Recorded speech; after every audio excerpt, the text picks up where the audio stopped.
This is the regular meeting of the Rockport Planning Board. So this board consists of up to 7 Rockport resident volunteers appointed by the Select Board to review land use applications, changes to zoning, and conduct other duties prescribed in the ordinances of the town and the laws of the state related to town planning.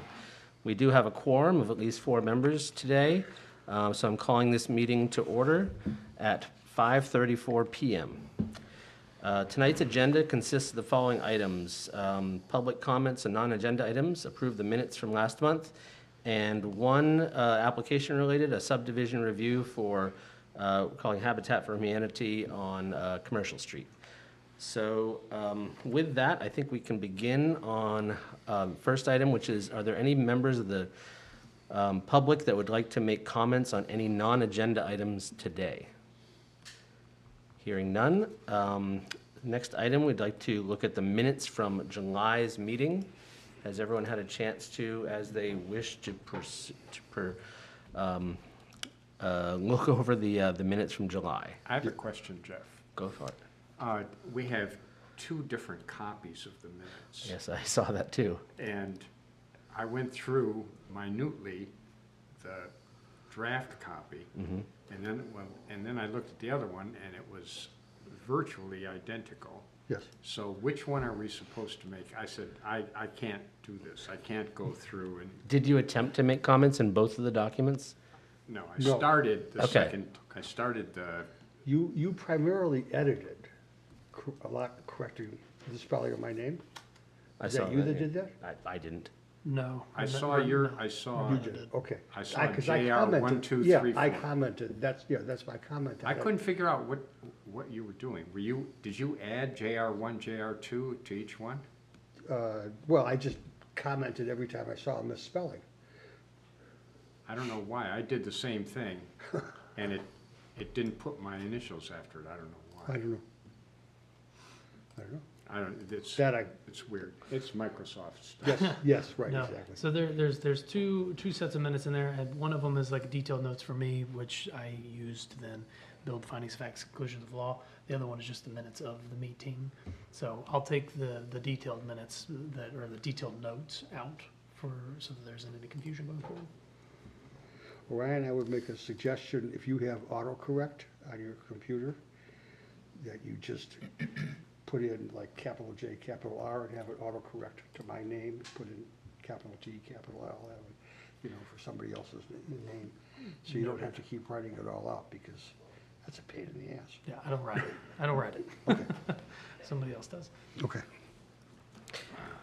At any rate, did everyone get the chance to review, make corrections to, let's say, the draft document, the one that says minutes-draft? Is that the one that you first reviewed? I made corrections to the draft Yes. document, and I just started, I made 1 or Right. 2, and then I thought, I'm not gonna be able to recall exactly what I did each. Okay. place. And do you feel like you had enough to review in that draft document, or did you What's that? did you finish reviewing that Oh, yeah. draft document to your? Okay. Oh, sure. Okay. Are there any substantial comments that anyone would like to make on the minutes? Yeah, I would say there was nothing of substance that I worried about. Okay. It was mostly commas, added commas, Well, we appreciate that and a too. couple of minor rewordings, but That's that's it. work as well. Any other folks, substantial comments or changes? No. I saw none myself, so. Could we possibly get a motion to approve the minutes as edited in the draft document of the July 2025 Planning Board meeting? I'll move that we accept the edited I'll second that. agenda from the July 21. Okay, thank you both. Moved by Jan, seconded by Tom. Any further discussion on the minutes? All those in favor of approving? 1, 2, 3, 4. I You wasn't weren't at here. the meeting. Thank you. 401. Okay, next item is the subdivision review application for a parcel located at Commercial Street, some way, Rockport, Maine. This parcel is identified as tax map 27, block 163, lot 1, which is owned by Midcoast Habitat for Humanity and represented by Michael Sabatini of Landmark Corporation, surveyors and engineers, and also Tia Anderson. Does anyone on the board wish to identify a conflict of interest that would prevent them from rendering a fair judgment on this application? Hearing none, thank you. So this is the final application of the subdivision. So everyone here, I think, has heard at least one of the forms. We've got enough here to make a judgment on this tonight. Okay. And I guess we'd ask you to update us on anything Sure. that's changed rather Yep. than presenting the entire thing whole cloth. I appreciate that, yes. So on my list from my notes from last meeting, there were probably about 4 things. Someone had mentioned the hydrant location, and you were kind of asking about clearing limits, and I can go over that. And then there was sight lines at the entrance onto Route 1. I can go over that.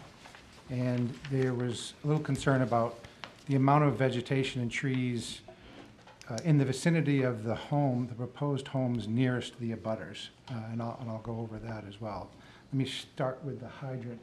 Are you going to bring the plan up? Yep. Ryan?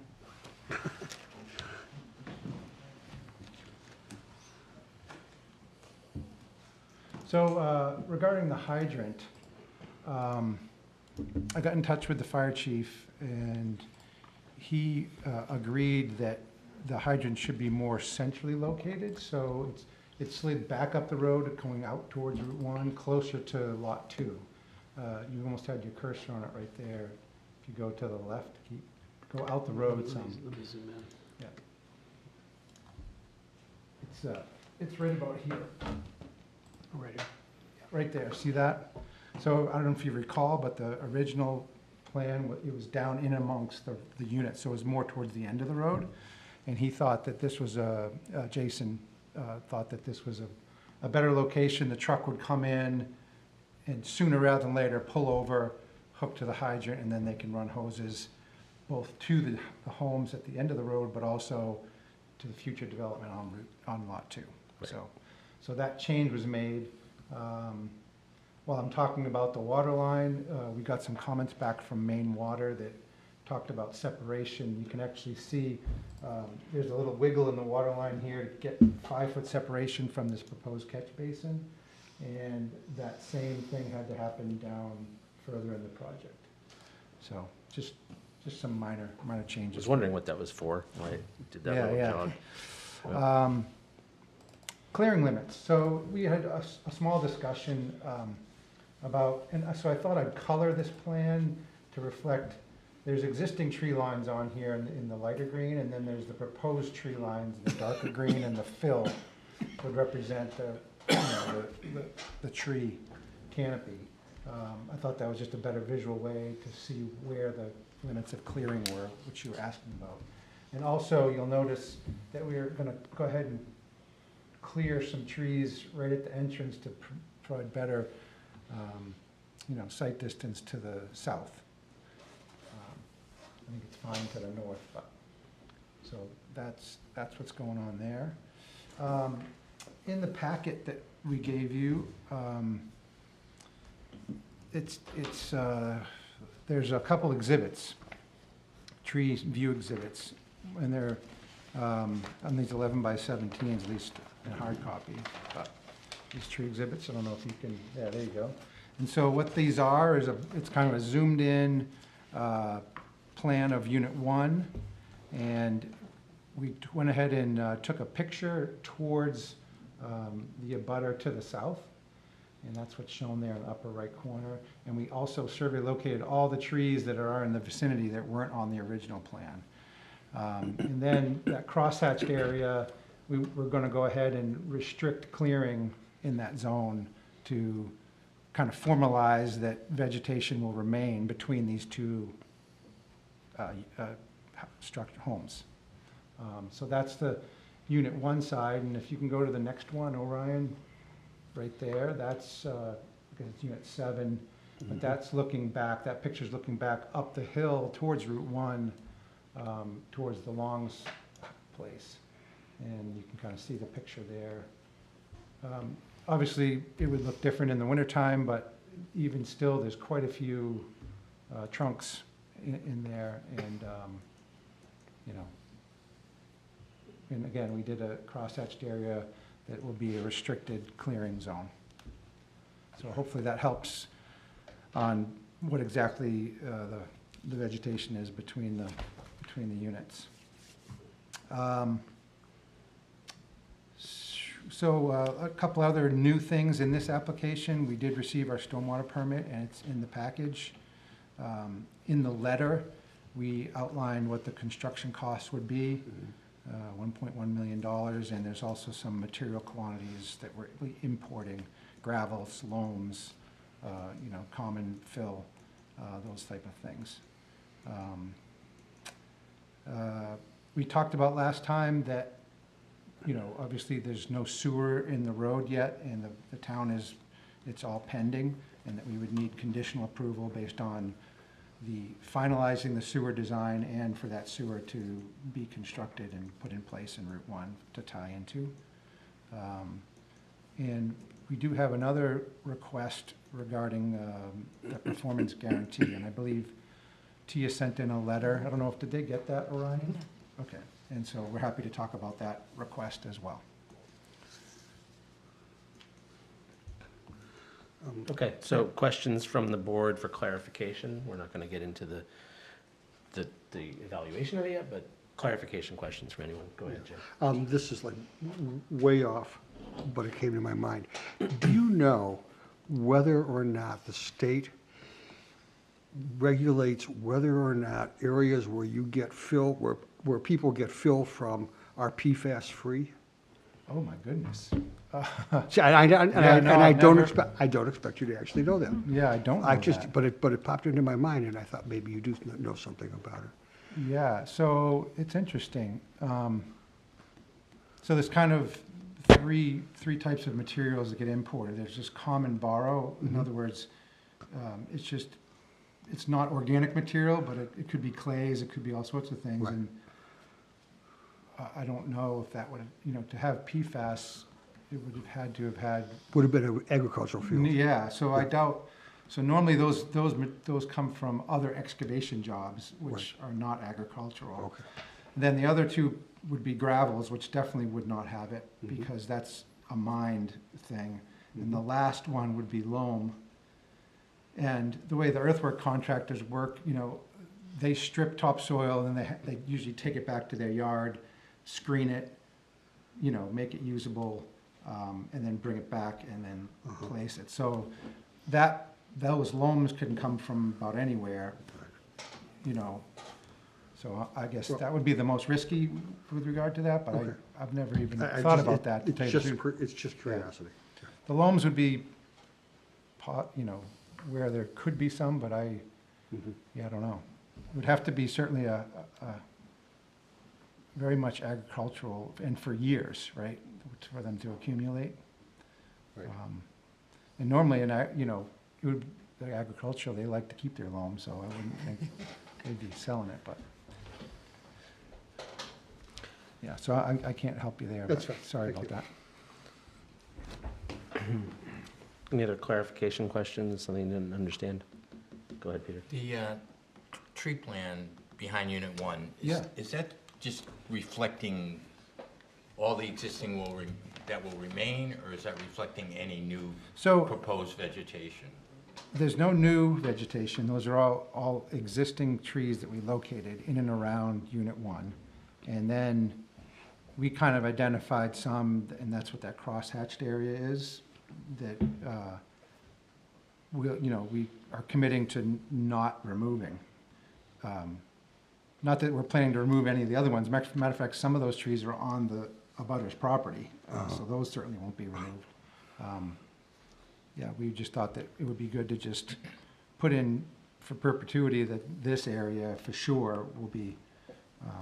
But right now, you don't have anything proposed for additional buffer? or No is this- additional, mainly because you look at the existing picture and it's quite thick, yeah. If you go to the next sheet, Orion, seems to be a designation on those trees that, in that buffer zone, some of the trees have a green, almost like canopy line around them. Yeah.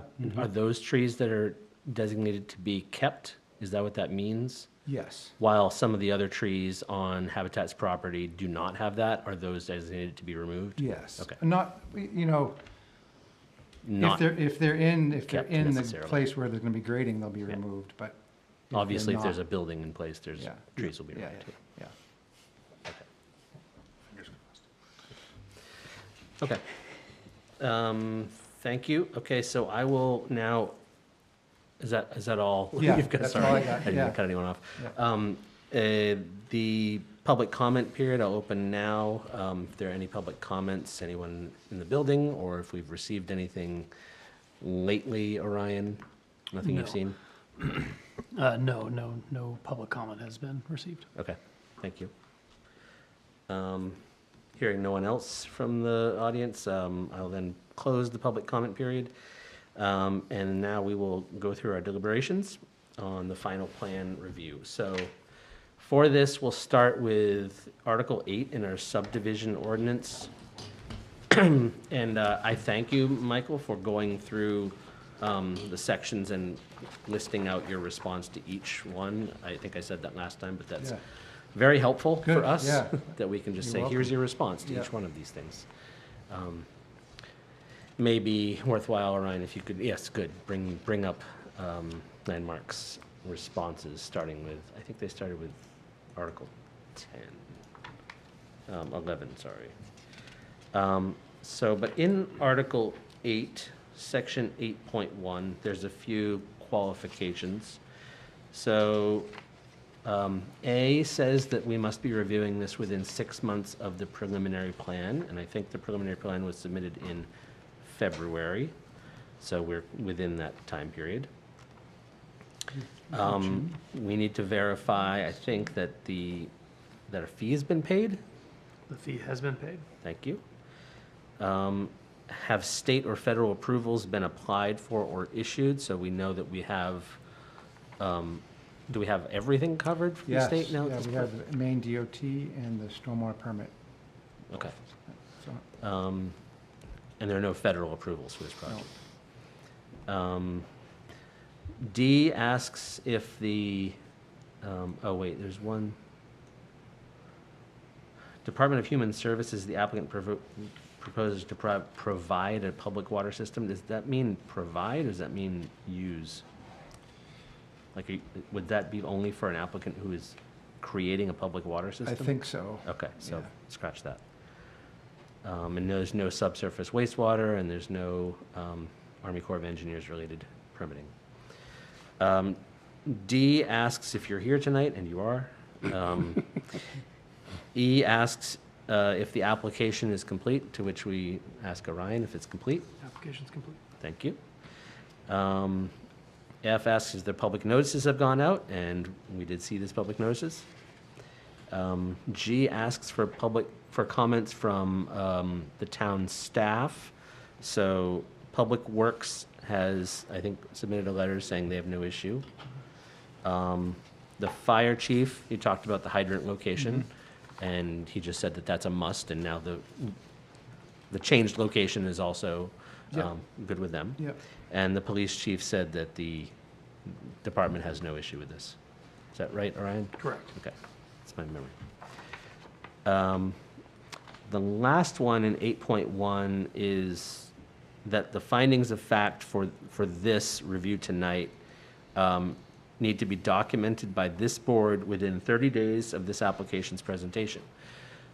Subject to agreement by you all, we could make it different. And Orion, I think we actually have to ask for we have to negotiate with them whether it's okay that we approve the findings of facts greater than 30 days from tonight. Because 30 days from tonight, we will not be having a meeting, it'll be an additional week. Because this meeting is a week earlier than normal. Oh, good catch. Yeah. So would 30 days plus a week be acceptable to you, since we don't have a meeting scheduled Yeah. between now and then? I would say go with Yeah. 40 days, just to give yourself a little room. Okay, thank you very much. Yeah. Okay, and that is H for 8.2. Orion, how should we handle the findings of facts for this application? Should we, should I just wait for you to tell me when we need a finding of fact for each section, or what? We need to find it. Sorry, a finding of fact that, or a motion that the application meets each section. Oh, I see, sorry. Yeah, you can do either, like 8.1, 8.2, all that stuff individually, or you can just do one of just Article 8. All of Article 8, what do you think, Sam? I think by article is fine. Okay. I mean, Article 11 is a big one, and it's got, and 12 is somewhat big too, so. Do you feel like we should break them down? For Article 8, no. Article 11, maybe one Okay. by one, just a vote, but at the same time, Okay, if it meets the standards fully in Article 11, then you can do one vote on Article 11, as okay. long as you're going through each of them. Just, that reminds me, just to, so that the entire board is on board.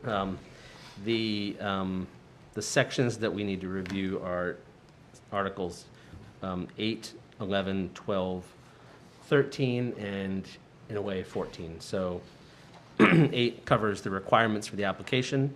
11 is the performance standards, similar to what we do with a site plan review. 12 is the design guidelines, so it's sort of a regurgitation. 13 is the performance guarantee that they've asked for a waiver for, and 14 covers waivers in general. So let's continue to go through 8.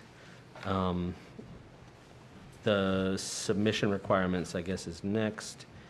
And then the last part's final approval and filing, which we don't really have to review anything.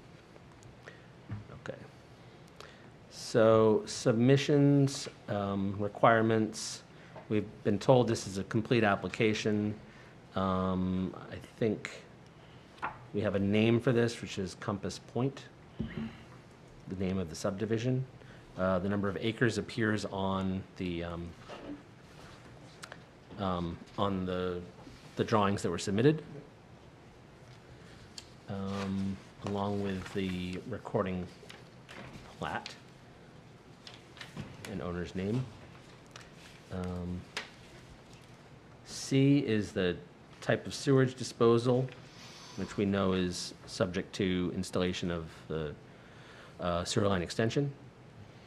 Water supply is going to be main water. We have a written statement from Main Water itself regarding this project. This is not a rural location. There's a graphic scale and a north arrow, and the date is on there. The names and addresses are there. That's FG, the location of the zoning boundaries. It's all in 906. Deed restrictions, there are none. Locations of sewers and other utilities and drainages are shown.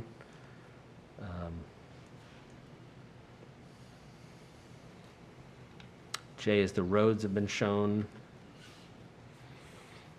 K is traditional village street requirements, which we're not doing. L is a stormwater management plan. I think that, was there a waiver for stormwater? No, we're No, in there wasn't. compliance, yeah, because the town defers to the state standard, BMP, and we're following those. Okay. Yep. Erosion and sedimentation control is shown in the drawings, is that right? Yeah. Yeah, I think that's what I saw. Width and locations of the streets, public improvements, open space, shown upon the official map and the conservation plan within the subdivision. No, there are no public improvements. There are no parts of the parcel dedicated to public use. There is no floodplain that's being affected by this project. It's not in the watershed of a great pond, so it does not require phosphorus control. The cost estimates have been, insofar as we need them, provided. The evidence of financial commitments is sort of another thing that we're going to look at later. So I'll just punt that for now. Location and method for disposal of land clearing construction debris, Jan asked about. and type of fill to be brought in. So you've estimated the quantity, the Yeah. yards of different materials being brought in and out. Yeah. Wait, did you put an estimate for things being exported from the site? No, I didn't. I didn't think so. Did not. do Okay. that. Will there be material exported from the site? Yeah, so when they grub, Yeah, when they clear and grub, Yep. that material gets brought back to their yards and gets sent through a chipper, and they use it for erosion control and things like that. Yep. Yeah, and then trees will be, yeah, Hauled trees out would be too. removed, yeah. become someone's fireplace. Okay, and then final approval and filing, I don't know if there's anything we have to review in this. There's a performance guarantee mentioned here again.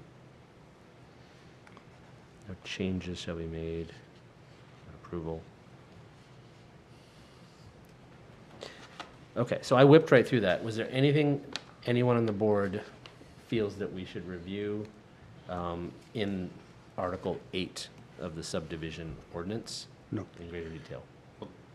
Do we want to go over the 8.2R financial stuff? We can do that now. Because this is the section that talks about it, so we don't have to leave a section behind. Sure.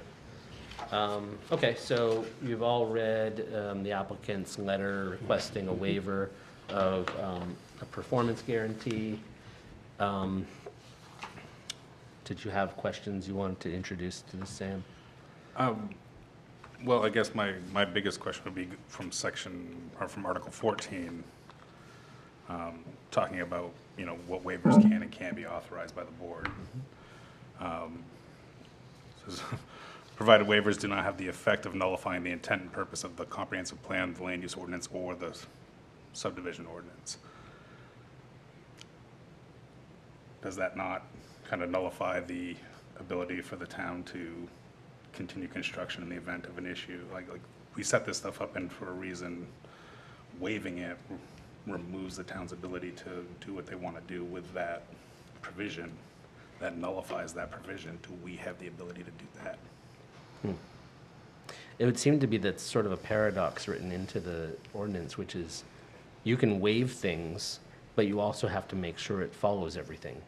So it's like, well, but I'm allowed to waive things, right? Well, for sure, but I mean, I think the intent behind that, and it does kind of talk about it, is like waiving the requirement to have Right. sidewalks that connect to the town sidewalks if there's no town sidewalks to connect to, right? Like, Right. and then having a provision in place that if the town ever puts a sidewalk past the front of it, that you would connect all of you, build yours and connect them to it. Like, that's what waivers are for. Right. I'm truly, again, I've only been on the board for a couple of years, so I'm not. You're a run in- veteran at this point. so- Not run into this particular issue before. I mean, but this, reading 14 and 14 through, I mean, like in 14.3, it's like, waivers can only be granted in accordance with the sections above, 1 and 2. And then you have to set conditions so that the purposes of the ordinance are met when you do grant one. But I don't, But unlike a sidewalk, you either get the performance guarantee at the beginning or you don't. that's correct. Sidewalk you can install later. Right, but then I'm saying, my point is, and I'm asking this question, is giving this waiver nullify the intent of that section of this piece, which is to provide the town with a provision in order to finish construction in the event that something goes sideways with the development, so we don't have a half-finished development inside the town. Yep. Now, personal politics aside, like I may or may not agree with that particular provision, but it is there. And then having the board nullify that provision seems possibly like an overstep, considering the way Article 14 is written, but I would love to hear some more people's thoughts on it. Jan? Well, I had a question. When Orion sent the email around, I proposed a question. You speak at up a little that bit, point. I'm sorry. I'm sorry. When Orion sent the email around about the waiver, and I read the waiver, I wrote back with the question. Presumably, other towns where Habitat has worked have the similar requirements in their land use ordinances. Had that come up before, and if so, what was the arrangement that was made with, say, in Rockland, for example, where I know you have a dozen lovely things, and you got them built. Did you ask for a similar kind of waiver? It And was if waived in so, Rockland. Yeah, And, we and would. Rockland gave it to you? Yeah. Okay.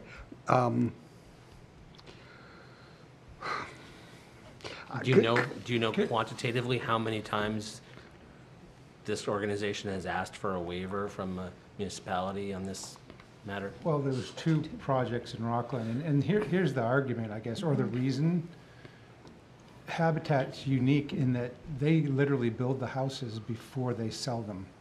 So the performance guarantee is to protect a lot buyer doesn't get hung out to dry because a developer builds half the road and leaves. You know, this developer doesn't operate that way. They build it, they build the homes, and then sell a finished home to the owner, to the buyer. So it's, you use the sidewalk analogy, you know, there is no sidewalk there. No, no, You for know, sure. Yeah, so, you know, so, Well, that protects the buyer, Yeah. the buyer-builder contract. yeah, But we're talking about the town to the builder now. You're saying you're going to build this group of 10 houses, yeah. which is going to involve moving a lot of trees, bringing in some equipment, doing a whole lot of stuff, and then you decide to ghost us, go out of business or whatever it is, and the town is left with disrupted property and no bond to cover the damages, no warranty on anything if we give a waiver. So while I appreciate that the fact that you build before you sell protects the people that buy them, it doesn't do a thing for the town in this case, in exactly what Sam is talking about. So I was curious as to whether or not the select board or the planning board in Rockland talked about these issues as well, and why they came to, or how they came to agree with you to give a waiver on it. Yeah, and it was in that, I believe it was in that context of protecting the buyer. The buyer. As opposed to the municipality. I see your point. Yeah. Okay. I think it was from that context. Okay. Now, today, Orion sent around a document listing where the finances were coming from, what was already guaranteed, what was not, and so forth. In your opinion, does that solve my question? So, yes and no, and the other thing to keep in mind is that they're not proposing the town to take on the road. So it's their road, they're gonna keep it, and they've been very clear about that. So from, now, if this was a development and they were gonna propose the town to take the road, then I'd be pretty adamant that, you know, we should get a performance guarantee to ensure that the road and utilities and everything are built to spec. That's a now and for everything? That they're not gonna ask Yeah, us no, to it's do a that? condominium. It's Yeah. condominium it's form of condo. ownership. It's Okay. in perpetuity. yeah. That it's It's a this driveway. This subdivision isn't a subdivision that's divided around a road. Right. The road is contained in it. Right. So, So ownership of a house is ownership of the road? Yeah, Yeah. exactly. Okay. Do condo unit areas ever come to towns and say, please buy our road, or please take our road away from us? No. It's not well, done? not in that regard, not in this kind of arrangement. Uh-huh. Okay. Right, I'm new here. Yeah, no. We're all new here. Okay. So in terms of the past applications, have there been any past projects that have failed to fulfill their performance and led to a burden on a municipality? From our standpoint, no. Yes. Not in the world, but you Never yourselves. with Habitat, never with Midcoast Habitat. Okay. What is the relationship of our local Habitat for Humanity group to the national organization? So we are an affiliate of the national organization. They don't support us in any financial way. Right, they're not responsible Just for you. policies and procedures Okay, okay. convey to all affiliates Okay. nationwide. okay. So they owe you nothing? You're We using, actually you're pay taking them. advantage of their knowledge and their Yeah. practices because It's a they've proven to be collective good. resource Yes. for all affiliates to Right. operate and Okay. have that But sort of you're not umbrella owned. support, You're not but owned we by are them. not owned, no, Okay. and we serve strictly Knox County. So I personally would feel more comfortable with the waiver if you could describe to us the disbursement of the funds that you get and how you get them, what they're conditioned on in a timeline. So it's not necessarily our place to ask you how your finances work on this project, but in that you're asking for a waiver, I feel like we Sure. can. Yeah. So how does this project work from a Okay, financial so standpoint? a majority of the cost upfront is infrastructure, obviously, putting in road and infrastructure for the development. We received a grant from Maine Housing, their affordable home ownership, and this is sort of a new model, if you will, for Maine Housing. So it can be used for infrastructure, which is great. Very few strings attached. We basically apply for reimbursement as we incur expenses. So that near $600,000 will go toward the initial. We also have cash on hand that we've been, fundraising for to begin. So that initial outlay for infrastructure, a majority of the 1.1 million is available to us immediately to get, the work started. Then we'll roll into construction of homes. We'll start probably with 3 or 4 at a time. It just allows us flexibility in terms of getting things done, bringing in subs to do portions and continuing work. And it's just a continuous process. And when we finish a home, provided that enough of the infrastructure's in to connect and serve the home, then we will sell it to a home buyer. We have partnerships with banks. In our affordable mortgage, you'll see one of those line items is Habitat Home Sales.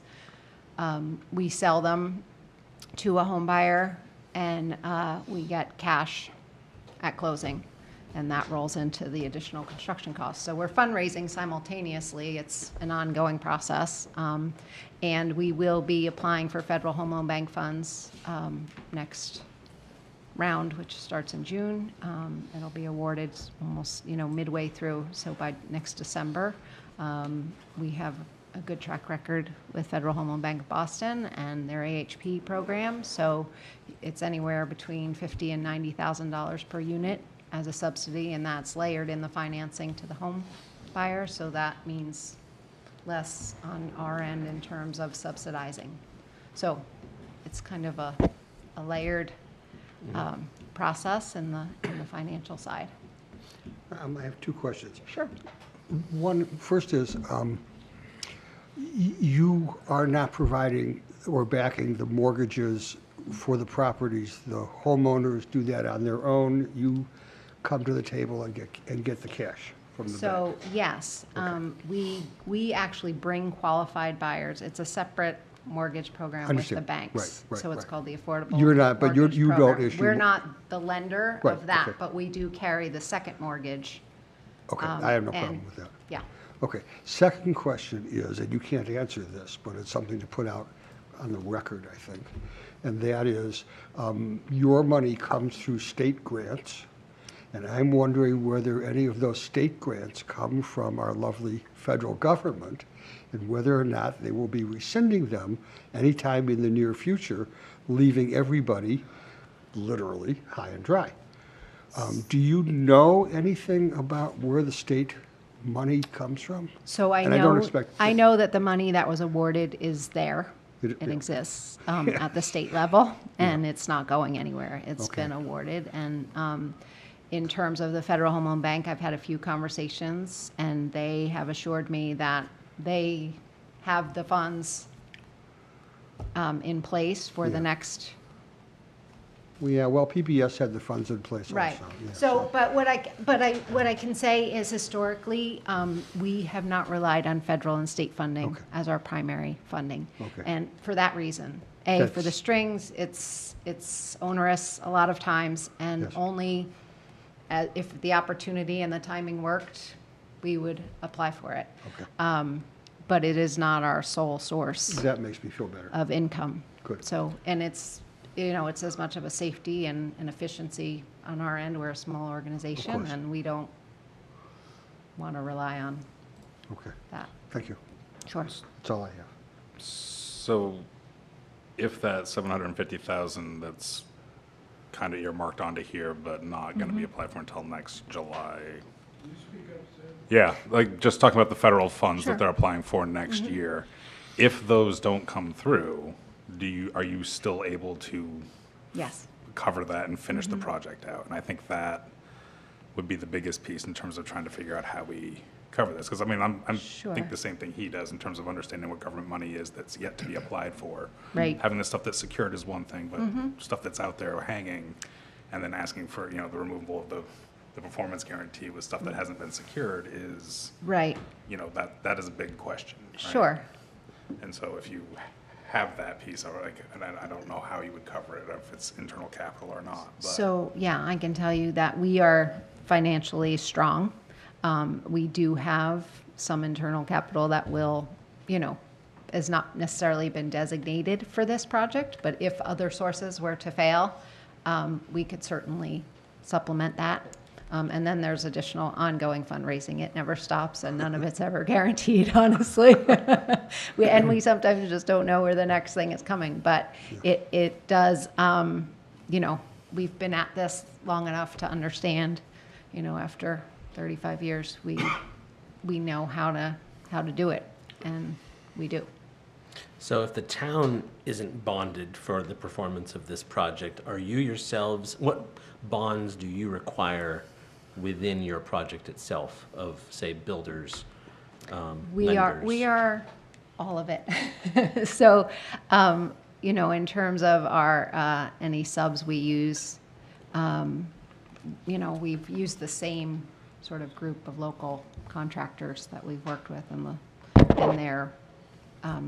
they're secured, but we, you know, And we they're are working on a everything. bid basis, so they're working on a Yes, fixed right. contract? Correct. Okay. The biggest one is the site work. Right. Yes. And that's what the Right. subject of this Yeah, is all is about, all the about the site site work. work. Like the homes are a Yeah. different thing. Yeah, Right, and we're the builder. It's about, But all so the it's things are all listed the in the letter. infrastructure. Yeah. Yep. And that's where we got our numbers were through getting quotes. Okay. That's where these numbers specifically came from? We're, yep. yeah. Okay.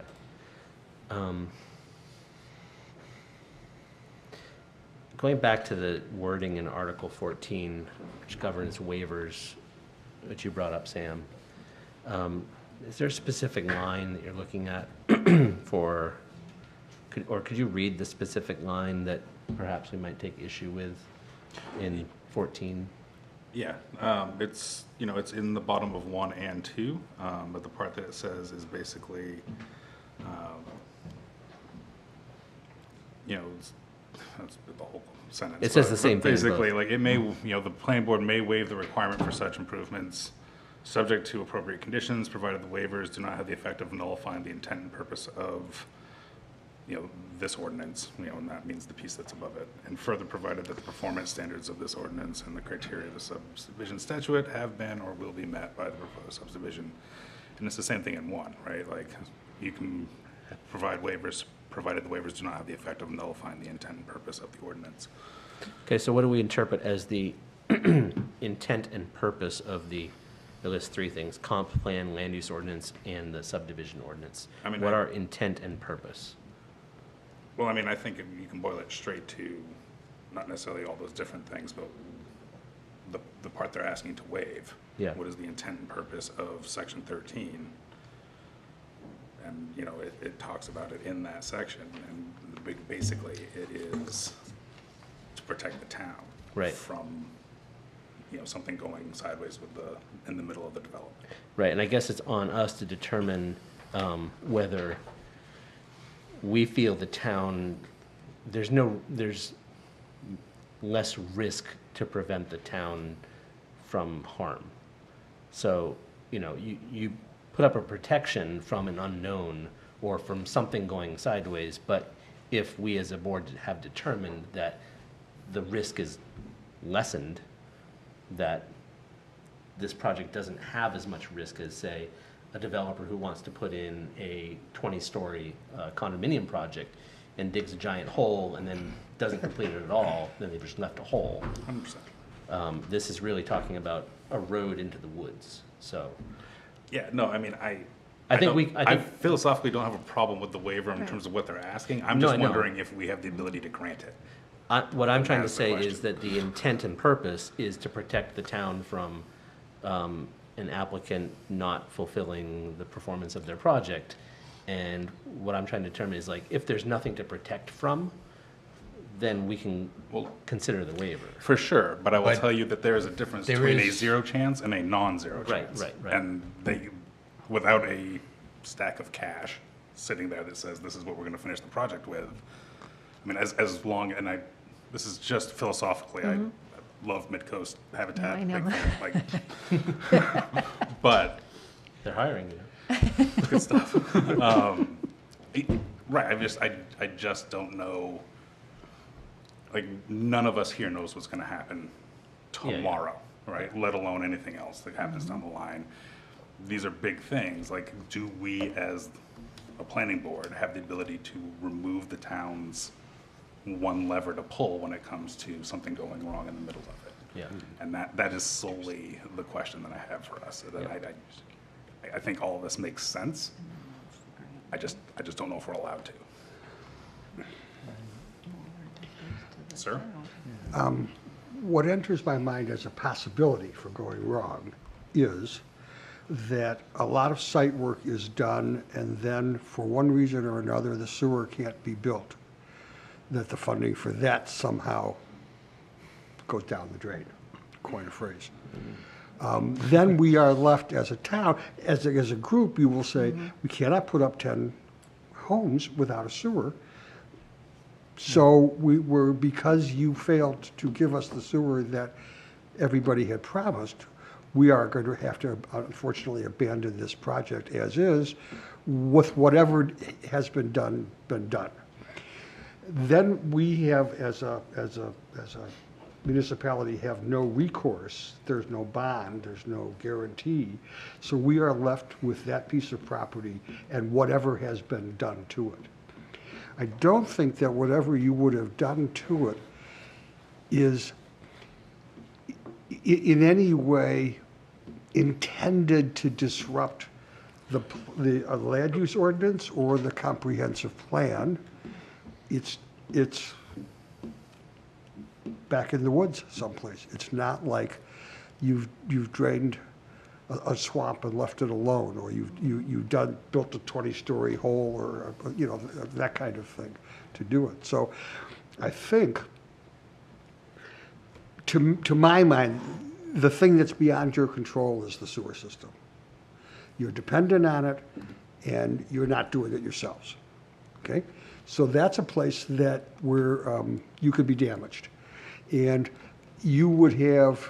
I mean, if the sewer simply went away, in all good conscience, you're not going to move one more brick or one more tree. Yeah, you could do an on-site septic system, you'd probably reduce Some the number of units, units. but, right. yeah. So I can tell you that we're, our intent is to build affordable housing. Our So- intent is to have it built. Right. Yes. So if there were to be changes that were beyond our control, we would make modifications accordingly to put units on this land to make something happen if the sewer wasn't a possibility. My understanding is It's about- the sewer it's gonna is happening. Yeah. That's the So, only thing that I yes. can think of that could Right. come between And you so I and would, success. I'm confident these 10 units with sewer will be built, but again, there could be things, you're right, out of our control. We would do something. Okay, We would never walk away from a property we've invested in, cleared, and promised. That's one thing we don't do. We Okay. don't over-promise and underperform. okay, that makes me feel warm and fuzzy. Good. Okay, that helps me. Peter, did you have? Yeah, I was just saying, it has nothing to do with the integrity of the project at all. Yeah, sure. But I'm not in favor of the waiver. Because granted, on other planning boards, the streets weren't accepted. In theory, we didn't have to maintain them in other communities. when a company, through their fault or through no fault of their own, didn't complete a project. They're ultimately still citizens of the town. They're ultimately calling for our assistance. And if we don't have any leverage, and in theory, this is, you know, a sort of leverage, it's in the bylaw, nothing to do. I've been in support of the project, but I'm not in support of a waiver. Tom, haven't heard from you. No one has addressed the onerousness of the performance bond. What exactly are we looking at in terms? You gotta get a little closer to your mic. What exactly are we looking at in terms of the magnitude of this performance bond? Is that somehow related to what is being guaranteed, or how does that work? It's a good question. I think, what were the reasonings that you were thinking of in asking for the waiver of the performance bond, other than your confidence to get the project completed? Well, go ahead. Mike. Yeah, well, so the Yeah, performance follow. bond, it's like an insurance policy. So if you go out and get a bond, it's a certain, I was just gonna Google what the percentage is. It might be 10% or. Yeah, I think It's some percentage of the total cost that's an expense to the project. So, you know, it's supposed to be affordable housing. It just, every expense counts, right? So that's one thing. If another method would be literally to set cash aside and say, here's the account, here, town, you have rights to this if and when, and then that removes that from cash flow. So they'd have to then fund the project over here. It's a financing nightmare. Yeah, so it's just lots of strings and paperwork and insurance and costs. Yeah, I think Article 13, which is, I think, probably universal in the state of Maine for types of guarantees that are offered for performance, are three different things. One is a certified check payable to the town of Rockport. Yeah. The second is the performance bond payable to the town of Rockport by a surety company, approved by Orion and the town manager. And a third is an irrevocable letter of credit from a financial institution establishing funding for the construction of the subdivision. So they're not Yeah. all necessarily, insurance companies that are right. going to charge a 10% of the construction Yeah. fee. It's really, like you said, setting aside money and saying, this is yours if we don't fulfill our Yeah, obligation. I wonder, this is a function of the staff, like you would work this out with the staff because it happens after the approval. And this would be up to you, Tia, but like, if maybe it could be reduced in the amount of the grant that they do have as a start, and then maybe the staff could allow them to get going and then see where funds come from next. And if the funds aren't clear, then require a bond to keep going. I don't know if there's a baby step way to approach this that protects the town. I guess if the biggest concern is the sewer, that's definitely something that the town is, that's their portion of this. I don't know, this being a private road and, our own development, we are the contractor, we are on the hook for it all. I just wonder what other risk there really is for the town. And, I guess in speaking to, obviously, everybody is in support of the project and a fan of Habitat, which I certainly appreciate. But at the end of the day, in the 15 years I've been with the organization and the 35 years it's been in existence in this community, it hasn't failed on a project. And we've performed under schedule, under budget, multiple times. So I'm just curious, there's a great concern for risk, but honestly, I wouldn't have a job if we were about not risking anything. Because everything we do is a risky business. It's just not, I just am curious what the real risk is for the town, honestly. I think, that's, to the board, I think that's where my concern is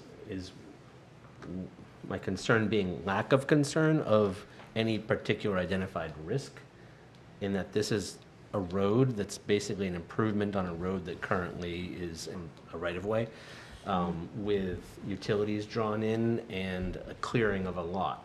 And so it's not sort of the kind that I would think of when I think of a risk that a development could burden a town with. It's sort of like, well, you're just, you know, If developing you- the lot If you incrementally. build, as you said, in phases, and you sell in phases, and then in theory, 4 people buy these homes, the project is not complete. Through no fault of anybody, 4 people live there. They don't have any more funding. What happens to the rest of the project? What happens to, if the road, you know, the rest of the infrastructure is not maintained? How does that get maintained? Because ultimately, I think, aren't you hopefully maintaining it through condominium fees and like you would normally do? Exactly. Right. So, I mean, I think you're projecting the overall cost of the maintenance, and I think you mentioned there's a pumping station, and if everything goes forward, if there were 3 owners and then funding fell out, you couldn't build the additional homes, what happens? I don't want that to happen. No, please. I'm not- I'm not- I know, I guess. So that's where the risk is. But I that, mean, yeah, I'm- but the I'm risk, dealt- that risk exists and has existed from the get-go as a Habitat affiliate. So if that was the case, we would never even be going through this process time and time again with municipalities. It's all a risk. No, I agree. So I but guess, why does- I don't work on that premise. But why does it make it any I different just don't. than someone else with good faith that's not Habitat for Humanity? Well, because we're not a And- for-profit developer, so it looks different, honestly.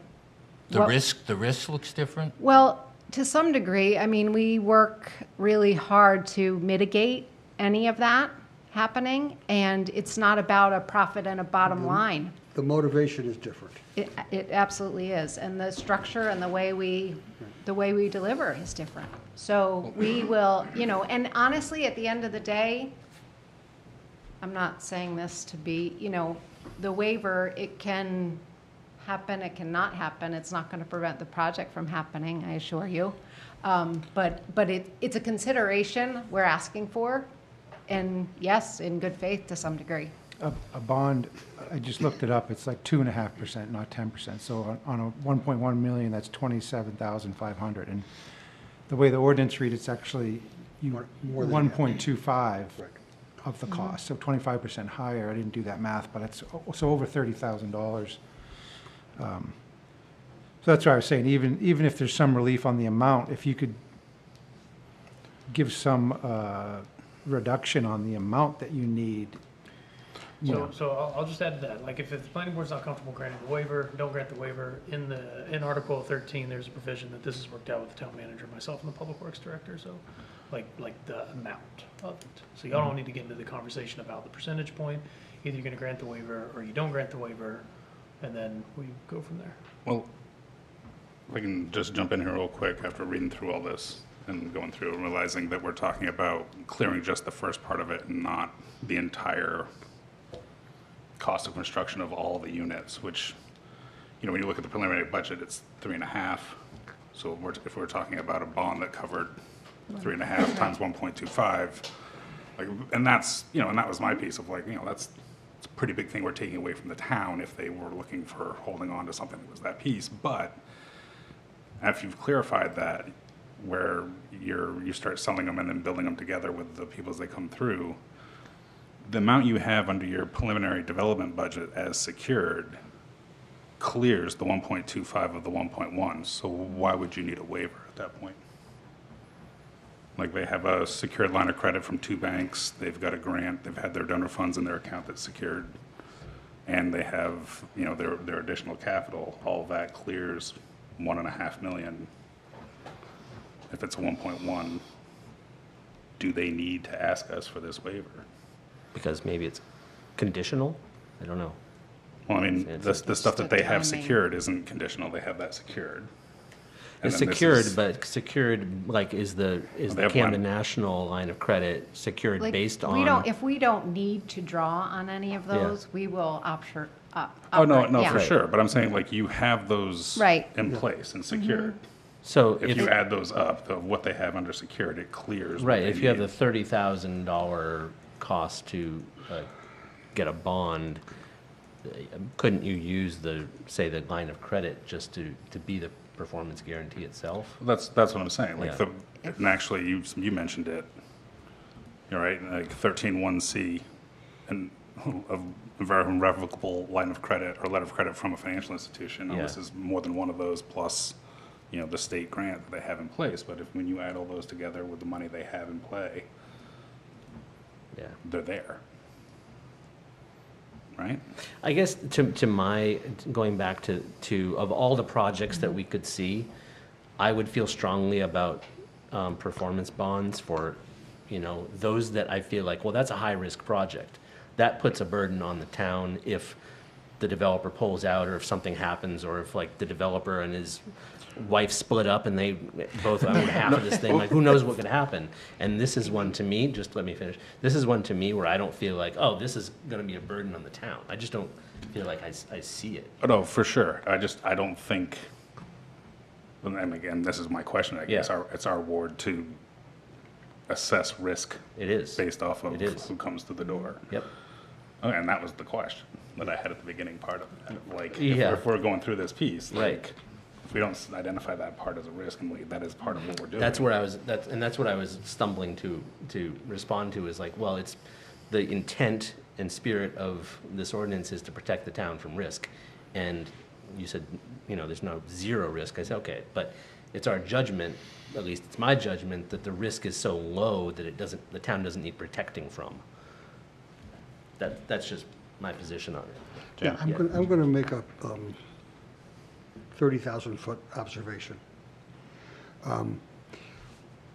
The application passes all of our criteria for the building, okay? That's, okay. The planning board's responsibility is twofold. One is to make sure that the land use ordinance is enforced, and the second is to be guided by the comprehensive plan. The town is about to put to the vote, and I hope pass, a large bond to cover the cost of reworking the harbor because of climate change. The town has passed a bond to build sewer here and along Route 90 to encourage growth. The town is taking risks based on the future that it wants for itself, and to not take any of those risks would mean we could not have the future that we envision in our planning, in our comprehensive plan. So I think that not only do we by charter have the ability to judge risk, but I think that for the town's best interest, bets must be placed on the future, and our job is to try to quantify as best as possible, try to look for the best partners to work with, and try to aim ourselves at a good future for the town of Rockport. The main thing that we've been talking about for quite some time now is the number of houses that get built that can be afforded even by the people that live here now. Yes, there is risk. I may not make it home. It's 2 blocks from here, but who knows? The odds of getting eaten by a tiger are very small, but it only has to happen once. I think that this is, and I am encouraging any member of this board who wants to vote, who believes he should vote against the waiver, to do so. I will back the waiver because I'm trying to bet on the town and on what we think we need and on the partners that we work with. Mr. Stabatini's reputation is fine. Habitat for Humanity's reputation is fine. There's a lot sleazier characters running around town than these two people. So I will vote for a waiver, and I think that the risk is worth the payoff. Okay. Okay, so, I mean, it seems like for the rest of Article 8 that we've been discussing, Say. we've gone through this, and it sounds like I didn't hear any, like, strong opposition to any other point other than the performance guarantee, which is a portion of it in a Have couple places. one question that's not related to that. At the last meeting, did we mention something in terms of timing in relationship to the sewer work that was gonna happen on Route 1? To my understanding, they're still in design process, right? And it's gonna go out to bid this fall. Yes. So I would assume it would be a spring start. That's That correct. sound- And then of the, the 3 phases associated with the project, this phase that they're on is phase 1. So that's going to get the first crack. Okay. So when the sewer starts, you start. Is that what I'm hearing? Yeah, I mean, they could get going before that, but obviously. But you're not going to start before that? Oh, that's No. what he's saying. No, we could They- start. Habitat we could could start. on the Okay, site. okay, I'm just They wondering. could get the road and be ready to tie in. Okay, I was just wondering When they which come way it's by. going to And go. not lose any time? Yeah. Right. We had comments from the public in a previous meeting about there still being, and I think we've heard tonight, some risk associated with if that sewer project doesn't happen. And you've sort of nodded your head and quietly said it's happening. Yeah, it's happening. Can you just give us a little more confidence Sure, as to yeah, why yeah. we So, think so that's happening? so one, what the town appropriated to spend on, that is more than enough to take care of that project alone. So even if, for whatever reason, the grant funding disappeared, we have the money appropriated to take care of that. But the money that is appropriated is state money, and it's secured. It's been secured. It's been in writing, confirmed, secured. So the likelihood of that, and I'm doing my quarterly reports on it, so the money's there.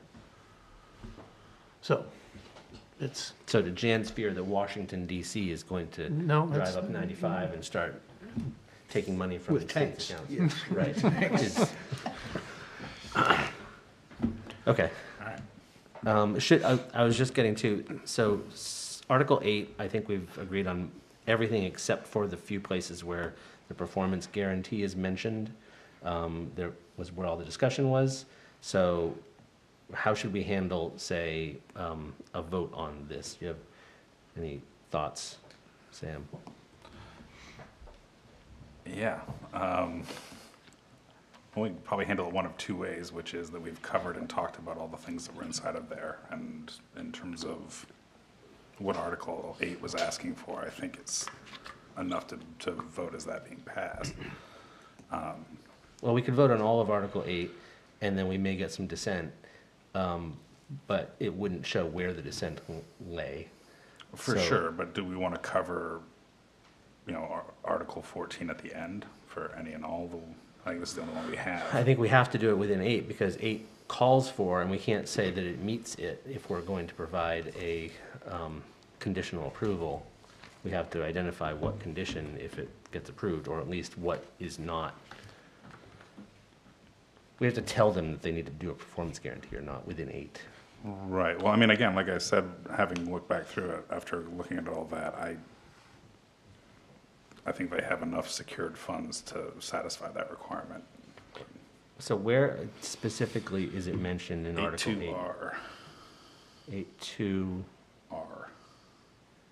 Are a list of construction items with cost estimates that will be completed by the applicant prior to the sale of lots, and evidence, there are no lots, it's one lot, and evidence that the applicant has financial commitments or resources to cover these costs. So you think, absent a performance guarantee in the traditional sense of a bond, what they've shown us shows that they have secured loans that cover those things. Right, like Okay. they've covered those pieces that cover, like it says, before things are built, right? Like like this is the part that I was reading that shifted things, because it's just the 1.1, and they have that. Okay. So I think they satisfy that requirement. Okay, and under 8.3B, second paragraph, it says, "A required performance guarantee shall be delivered to the planning office no more than 2 years after final approval of the subdivision." Okay. Failure to deliver the performance guarantee within the required time period shall cause the subdivision approval to become null and void. Right, the reason for that is the approval expires, basically. The way it Before they would start. happen, we would, if we needed performance guarantee, we would work that out, and they would issue the building permit to start construction. So that package would go together, you know. We deal with staff on that. Yeah. Code office and the Yep. planning office. Yeah, so I think that part's fine too. Yeah, Okay, so there are no other sections of Article 8 that deal with the performance guarantees, so I think we can just take a vote that's less controversial. That's correct. The only thing I had inside of Article 8 was 8.1H, where we wanted 40 days instead of 30, Right, just to make sure we get to the next meeting. right, So do you look at the waiver vote as separate then? yeah. Yes. I was afraid that it was covered in 8 as well, and that we'd have to Right. take that piece out somehow. Okay, so, does anyone have a motion on Article 8? I'll move that we accept Article 8 with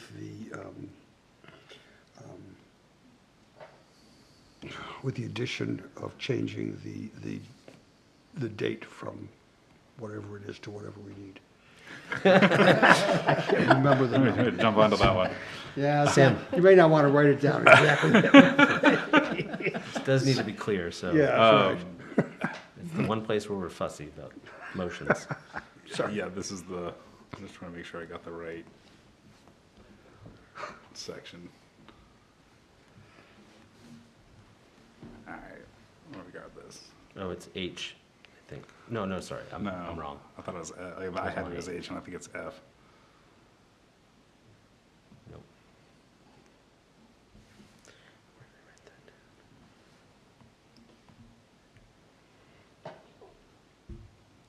Yes, it is H, Yeah. 8.1H. Okay, so I move to approve Article 8 with the exception of 8.1H, having the time limit moved to 40 days instead of 30 to accommodate the extra time needed for our next meeting, As agreed by the, as agreed by the applicant. thank you. Second. Okay. Any further discussion on that? All those in favor? 1, 2, 3, 4, 5. Motion passes 5-0-0. Okay, so the next section we'd review is Article 11, and I think that's the one that's called Performance Standards. Okay.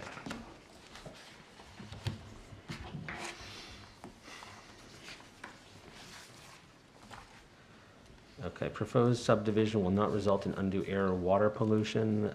Water body is not being discharged to. I'm gonna go through this rather quickly because we've done this already. Yeah.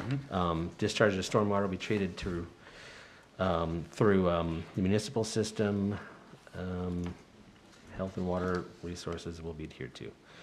The proposed subdivision has sufficient water available. It will be supplied by main water. The rest of it covers when it's not supplied by municipal system. Water quality, whatever they give us. Proposed subdivision will not cause an unreasonable burden on existing water supply. We have a letter from Maine Water saying their capacity to serve. The subdivision will not cause, this is 11.4, unreasonable soil erosion or reduction in the land's capacity to hold water so that a dangerous or unhealthy condition results.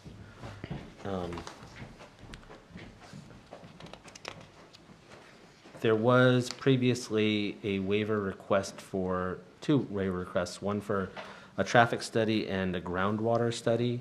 I don't know if that's specifically an erosion, but. They weren't actually fully waivers, they were just mentioning that they didn't hit They didn't feel they needed it. Well, they didn't hit the requirements that asked them, so they Right. just showed that they didn't meet that. They Yeah, it's weren't- they weren't not a waivers. waiver, I That is should correct. correct myself, yeah, thank you.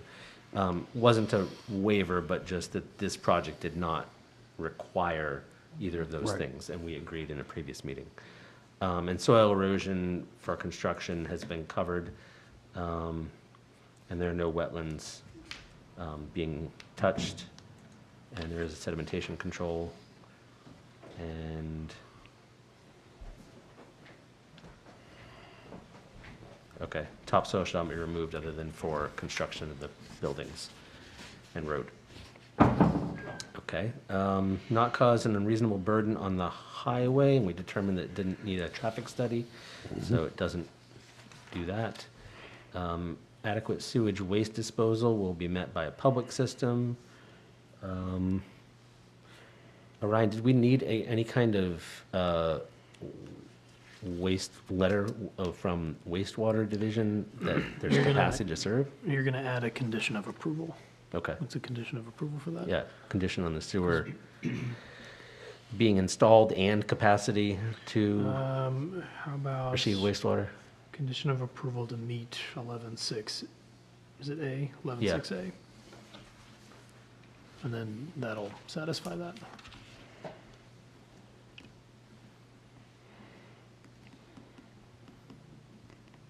Okay. Okay, 11.7 is burden on the municipality's ability to dispose of solid waste. It's the same thing, isn't it?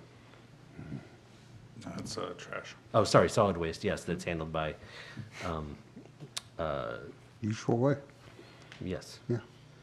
The 811.8, scenic beauty, natural habitat, no shoreline here, so good.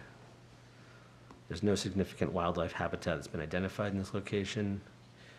Okay, 11.9 conforms to the duly adopted subdivision ordinance, comp plan, and land use ordinance of the town of Rockport. 11.10, financial and technical capacity to meet the standards. Should read this a little bit closely.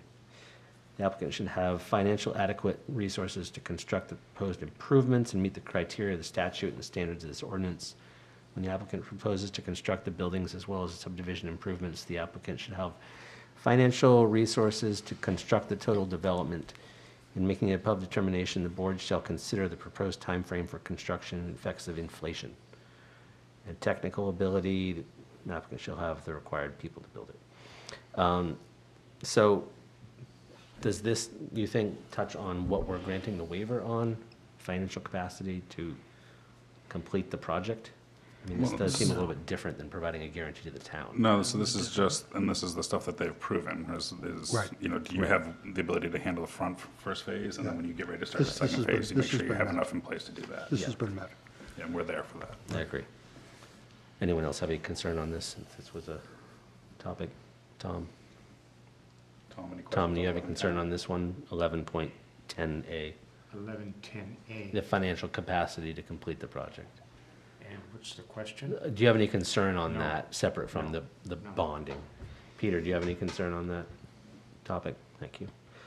Okay, 11.11 is whether it's near a pond or a lake, which it isn't. 11.12, adversely affect the quality or quantity of groundwater. We've talked about this and determined it isn't. I'll just skip through the whole thing. Groundwater quantity, lowering the water table, we feel it won't, based on what's being built here. The subdivision is not being disturbed within any flood-prone areas. That's 11.13. 11.14 is freshwater wetlands, which there aren't, No rivers or streams. that are being touched. No rivers or streams, it's 15. Adequate stormwater management. We They've did shown- determine, based on what was shown on the drawings, Yep. that it met that. No shore frontages, 11.17, 11.18. Long-term effects will not increase a great pond, because there isn't one. No municipal boundaries. That's right, so we're done with 11. Any other concerns for Article 11 from anyone on the board? Okay, is there a motion to, Make a motion to consider the application complete for Article 11. Complete or meets? Or meets the standard from Article 11, sorry, thank you. With a note that they have conditional approval for sewer under Section 11.6A. Thank you. Second. Thank you, Peter. Motion by Sam, seconded by Peter. Any further discussion? All those in favor? 5-0-0. Tom with a boom. Sorry, Jeff. Okay. Okay, moving on. Article 12 is design guidelines. So well construction, there isn't one. Fire protection is being provided through municipal main, separate from the domestic water. It is separate from the domestic water, right? Yeah, the fire hydrant. The fire hydrant. Yeah. Traffic conditions, access control. So this is one that, I guess it's further down the list. So, okay, access control 1. Requirement should be noted in the plan. I think that's okay. I don't think there's any. All of ones this, that meet all of that. this meets state requirements. Well, there's one item which I did flag here, which is site distance, oh, there it is. A3B, site distances. So you did show additional clearing along Route 1 of Yeah. trees to improve site distances. Are there any, like, how far is the site So distance? it meets the site distances per the ordinance, and in addition to that, it was granted a entrance permit from DOT, Maine DOT, Yeah. state. The clearing was just to improve safety beyond what's Okay, so it required. already met it Yes, at the yeah. driver's location, Yes. 3.5 feet, whatever? yeah, yeah, 10 foot Okay. off the travel It's an lane. enhancement. It's Yeah. But you've enhanced it, yeah? Yeah, Okay. I'm sure anybody pulling out from there will thank you. yeah, yeah. It's actually something I want to bring up to whomever. I don't know if it's the select board or whatever, but there seems to be a lot of growth into the public ways, both Everywhere? pedestrian and vehicular, and it happens this time of year, and whose responsibility is it to trim that back? Yeah, it's a separate select board meeting. That's a separate topic. Yes. That's not us. Okay, so 12, looking down the list, as Jan said, we've reviewed this and it meets the access requirements. It's low volume. There's a lot in here. Street design construction standards. It's not being turned over to the town, but it is basically designed in the same way. Yeah. The radiuses have been met. I did look at those. I'm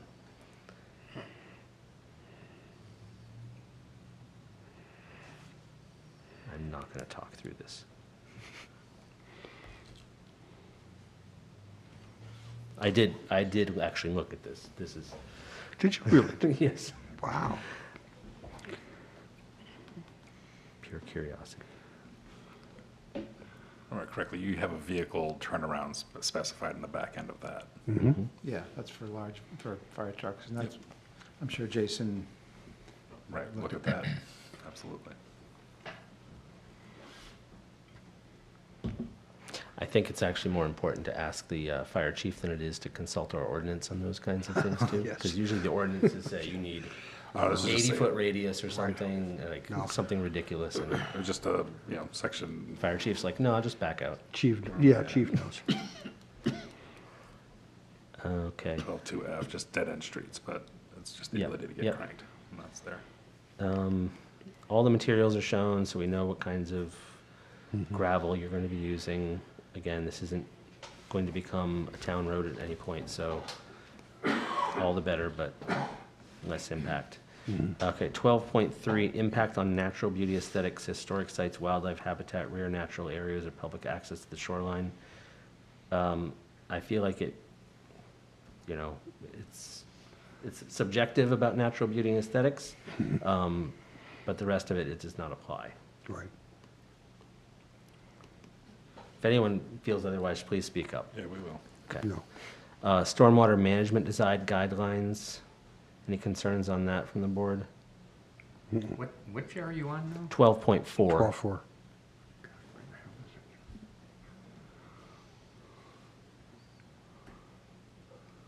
So the plans, I think, show it in good detail about how water is being redirected.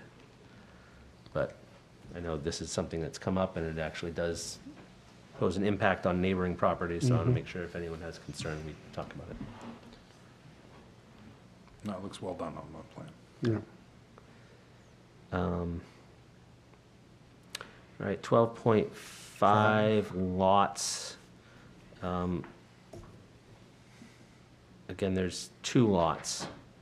Right. But nothing's happening to one of them. Right. Currently. At this moment. Where is it?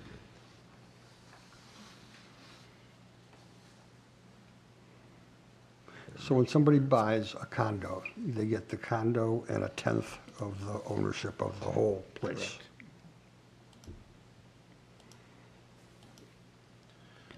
I might have skipped over something, but it just occurred to me, there was somewhere in our ordinance where it, Michael, you've probably seen this, where when the road is not being proposed to, in the future, be turned over to the public, that your plan needs to state that it will be maintained and owned by the owner. Does it say that on the plan? I couldn't find it, but there's just a lot of things to look at.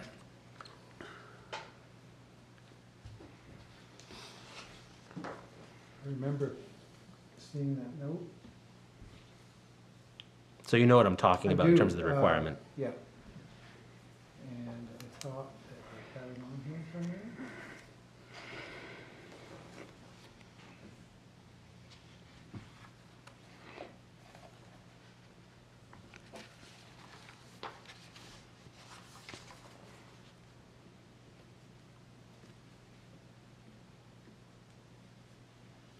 Yeah, I don't see it. We can just add a condition. Okay. It may be there, it may not, and the condition would just say that it needs to be there. Okay, moving on, past stormwater to past lots, utilities. You are installing underground utilities, is that right? Yes. Yep. Yep. Aerial has been dropped in at the street. There are no monuments. What's a monument? That's the property corner. Yeah. Okay. Yeah. Cluster developments, which isn't, and phosphorus export is not. Okay. So that's the end of Article 12. The one condition that I just brought up was that there's a note in Article 12 that calls for any, like I said, any road that's being maintained by the owner, that it explicitly say that on the site plan. So I guess that would just be the condition. If anyone has a motion for this, that they add that to it. All right, I move that the application meets the requirements for Article 12 with the condition that they add a note to the site plan regarding road ownership. Thank you. Is there a second? Second. Seconded by Peter. Thank you. Any further discussion? What was the last part? Just road ownership? Right, just to add a note about road ownership, if it's going to state to them that it has to be on the site plan. But the road ownership, not just road ownership, but that road ownership will be maintained by. Yes. Yes, yeah. Yeah, That's the note, yeah. yes. That- Per the requirement of the ordinance. Yeah, see. Okay. Any further discussion? Okay, all those in favor? 1, 2, 3, 4, 5. Thank you. 500. Okay. Okay, Article 13 is the performance guarantee. And the waivers for which that we apply are talked about again in Article 14. So going back to this performance bond issue, it sounded like we're almost finished that conversation of Article 8, where we had said what we wanted to say. Does anyone feel the need to say anything in addition, having taken 20 minutes to think about it? No? Peter, anything in addition? I'm sorry? Any other further discussion on the performance guarantee? I think we've, No, you're just going to bring it to a vote, right? yeah, just bring it to a vote. Jan, Yes, anything else? okay. Sam, anything else? Okay, so I guess what the applicant is asking for is a waiver on the performance guarantee, so there would be a motion to grant the waiver for a performance guarantee. So moved. Okay, moved by Jan. Is there a second? Second. 13. Second by Sam, thank you. Further discussion? Okay, all those in favor of Jan's motion? 1, 2, 3, 4. All those opposed? 1. Motion passes 4-1-0. Okay, thank you. Okay, waivers, Article 14, I don't think there's anything we need to vote on here. Are there any other waivers being requested? Okay. No. All right. I'll ask Orion now. Are there other sections that we need to review of the subdivision or site plan ordinance for this project? No. Okay. So the last motion should be a motion to approve the application with conditions? Correct. Okay. Okay. Would So anyone like to offer that with laying out the conditions? So moved. Well, you have to Oh, state okay. what the conditions are. Approve subdivision plan. I move to approve the subdivision plan with conditions as stated. I'll help you out by stating what the conditions are, and then you can say it Thank again. you. So one condition was to, Orion, this was Article 11.6A, to meet our 11.6A, and that's for wastewater. And the other condition was to add a note to the site plan, as we stated in the previous section. So you want to add that to your, To add the note. you can just say yes, and I'll. Yes, I'll add it. Okay. Thank you. Okay, is there a second to Peter's motion? Second. Thank you. Jan seconded. Any further discussion? Okay, all those in favor? 1, 2, 3, 4, 5. 5, 0, 0. Okay, thank you very much. Thank you Great, very much. Thank you very much. Thank you.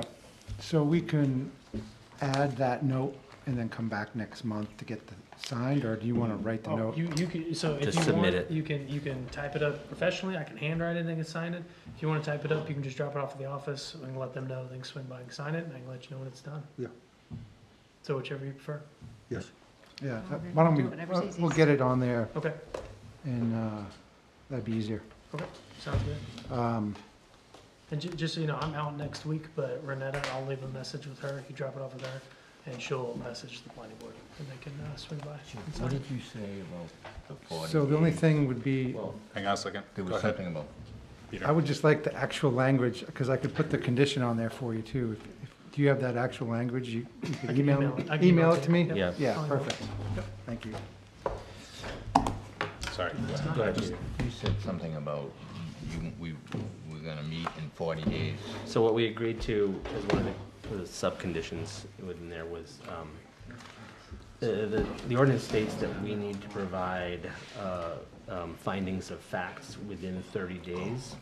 It was But the we don't finding of meet facts. within 30 days, so we need an extension. See you later. Thank you. Take care. Thanks, guys. Thank you. Good luck. We're counting on you. Okay, so the next item is to review planning board bylaws. I don't know if any of you had a chance to look at the planning board bylaws, if you saw anything that needed to be changed. I had one item.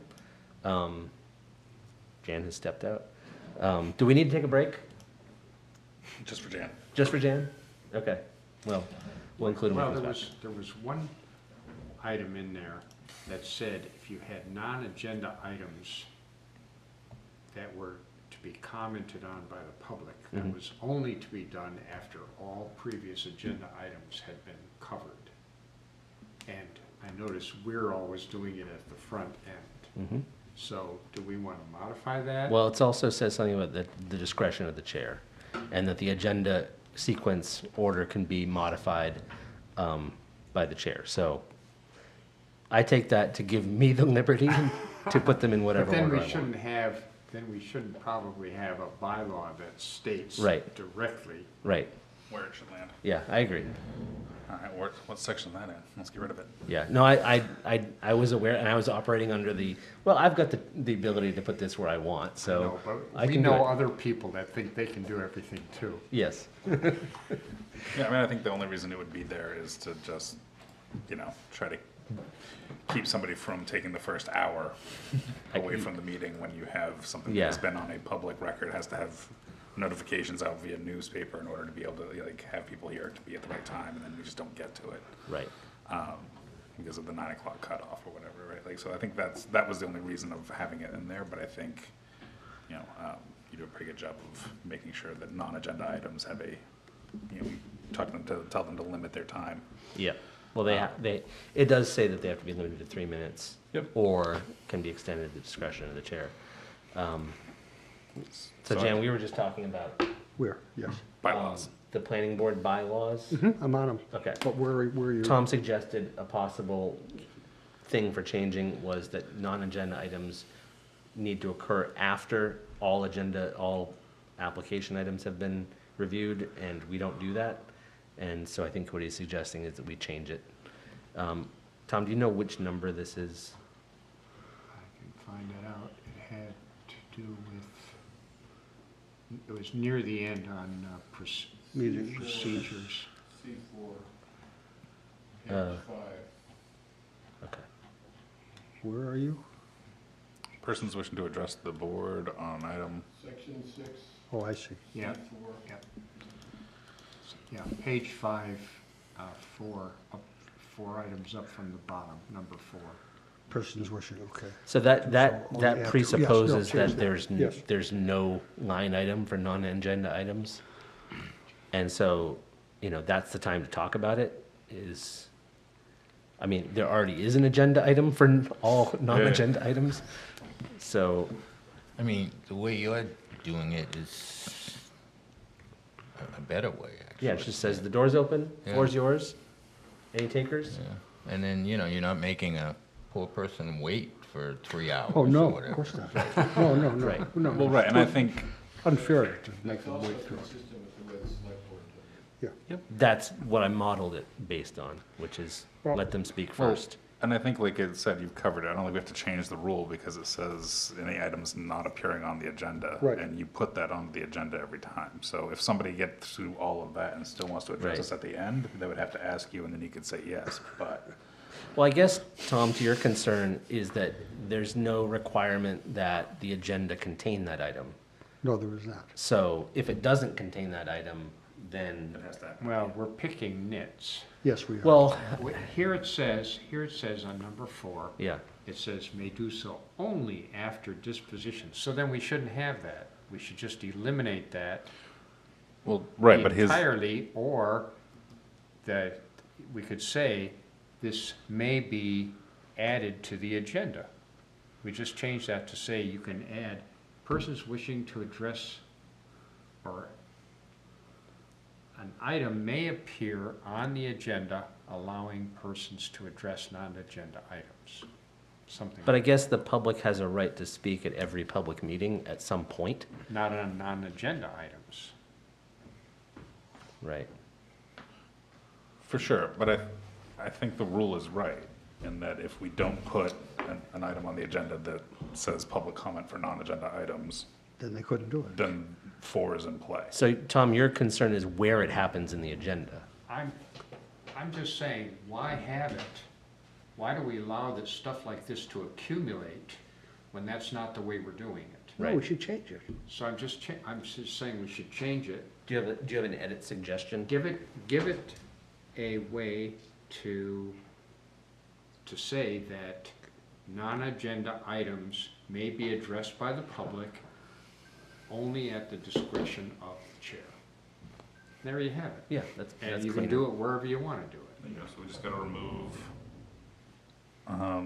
middle section may do so only Yeah. after the Only disposition after the of all. disposition of all items, yes. Or So no, just- may yeah. do so only at the discretion of the chair. That's what I'm saying, you just remove that section in Yeah. between. Yep, Right. exactly.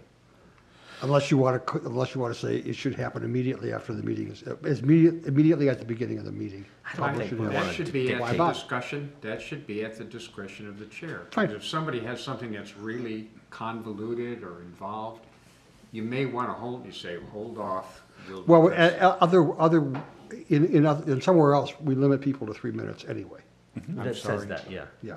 yeah, All right, We, so, we limit people to 3 minutes. yeah. 3 So minutes, that's 45 already- minutes. that's total. That's already also at the discretion of the chair. section 3? Huh. Is that what it is? What, the time limit? No, I'm trying to figure out what section in the bylaws this is, or is this just bylaw number 4? C. Oh, Six. Section C. C. yeah. But it's- 6C? Oh, Yeah. section 6. 6. C, 4. All right, I think move. that You don't have to make a change motion to this. addresses, I think that change addresses it just. You don't have to fine. make a motion for this. All right, I was gonna say, everybody's okay with what we just put, like, Yeah. with Yes, the I think thing that's that's up fine. there? Yeah. Great, Yeah. love it. Next. Okay, my edit was in, where was this? B something. One of the Bs. Well, it's 5B.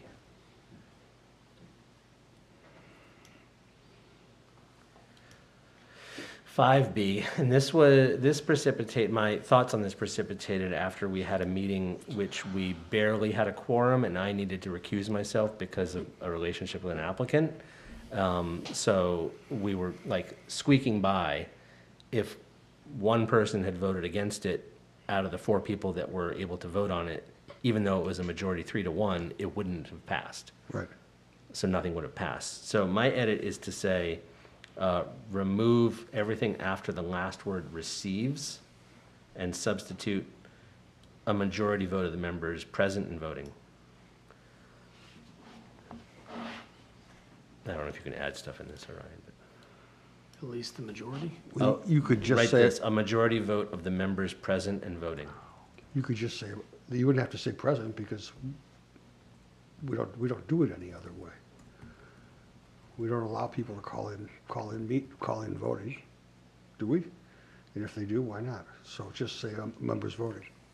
You can remove at least 2. I'm literally following what the MMA manual for planning boards says. Oh, well, So it says a majority vote of the members present and voting. That makes sense. do we allow, if I was sick at home with COVID, but I wanted to attend the meeting via Zoom, I could not vote? Actually, the MMA manual says you cannot attend a meeting by Zoom and vote. Okay. But Yeah, no. clearly that was written prior to 2020. I was like, we've had whole meetings on Yes. Zoom at this Yes. point. Yes, so, We have a remote meeting policy. Yes. I think it's already been adopted. yep. So in the event something like that happened, we have measures to. So present in the meeting doesn't mean present in the room. It means that you're attending the meeting. Okay, but you have to have a quorum, and that means you need the minimum of 3. You need 4. votes. It's, No, you would Oh, need 3 3. votes. you That's would the need majority. 3 for this, yes. Yes. But That's in order to have a quorum, you need 4. Right. The quorum is 4. Yep. So if you only have 4 members there, then it needs 3 out It of needs Right. 3 out of 4. And How there about may otherwise be it's denied? easily the event where you've got 4 people, you've got a quorum, but you're voting on something like this where one of the members wasn't at the previous meeting and then, well, you can't pass anything. Because only 3 of them That's not gonna are change eligible that. to vote on it. No, well, this change would rectify that. Because this says you need 4 people to vote in the affirmative. Right. And it's like, we can't You're even just review making it it. a majority of those voting. Right. So Majority 2 to of those 1. present and voting. Right. I'm sorry, but if, like, just a clarification on this, if 4 of us show up, say, Yeah. like, right, but one of them wasn't at the previous meeting, then we don't have a quorum for that particular topic, right? Like, if we were Correct. trying to apply, like, if we were trying to approve this application today and we didn't have 4. According to the current bylaws, we can't vote on that. Right, Yep. that's probably a good thing, right? It's a good thing. I mean, what if we only have 5 members on the board itself, and you're only missing 1 at a certain meeting? Then, I mean, you're really like, I think what my change here is trying to do is say, if we have a drop of enrollment, which has happened in the not too distant past, that we still can pass things with a majority vote. The Oh, for MMA sure. manual says you can do it either way. You can do it majority, or you can do like the 4, which is the ones established a quorum. Doesn't matter. It's up to the town as to how you want to do it. I'm just saying, give us the ability to pass something a majority vote. Right. But if somebody wasn't there for the previous things on an application, they can't vote on the final part, even if they're one of the four, right? Well, we Correct. only say you need a quorum to hold a meeting. Yes, We don't say you need a quorum for every single vote at that meeting. correct. It's not technically a quorum. Well, no, you're just looking, you need a quorum to have a meeting, and you need a majority to pass This is anything. more like, you don't have the eligible votes. The people who are present do not have eligibility to vote on something. But they have, eligibility to be part of a quorum for a meeting. Yeah. Yeah. Right, you just wouldn't be able to approve the You application. in couldn't, that you meeting. couldn't vote on that thing that came up. But That's Orion fine. had mentioned, and I'm in agreement with that, Jeff, but Orion had mentioned, like, if we had an issue tonight, in theory, an alternate who wasn't at the meeting could say they reviewed, and they would have the ability to vote, right, in theory? Correct. But I mean, that's nothing different, but it was just they were alluding, and I was just wondering, so, Uh-huh. so you could still go forward in theory. Yes. Okay.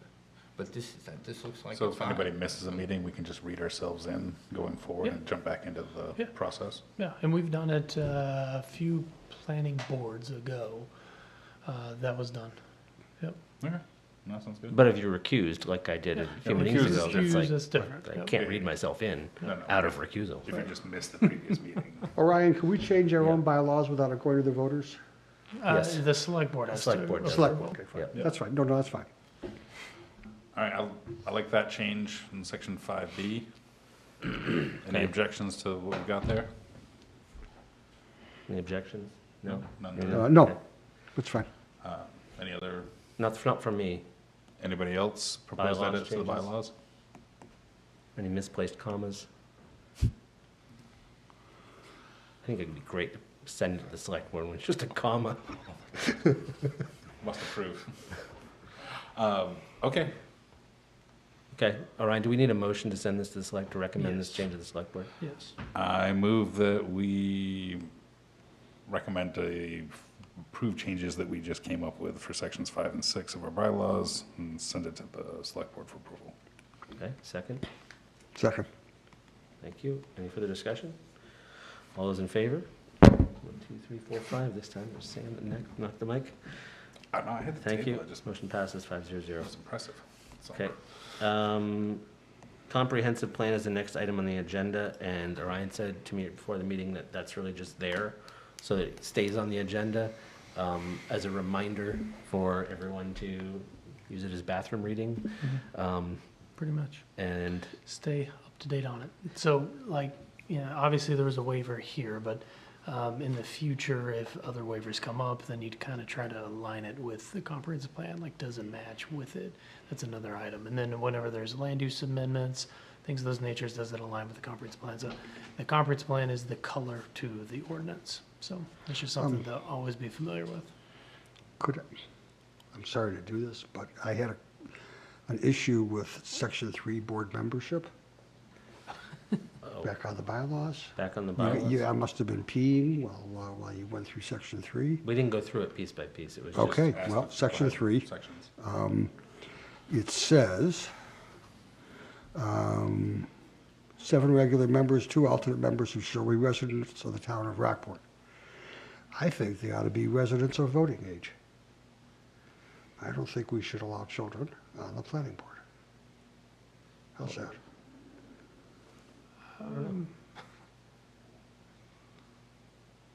I mean, all members of all committees are approved by the select board, No, is that correct? They are, Yes.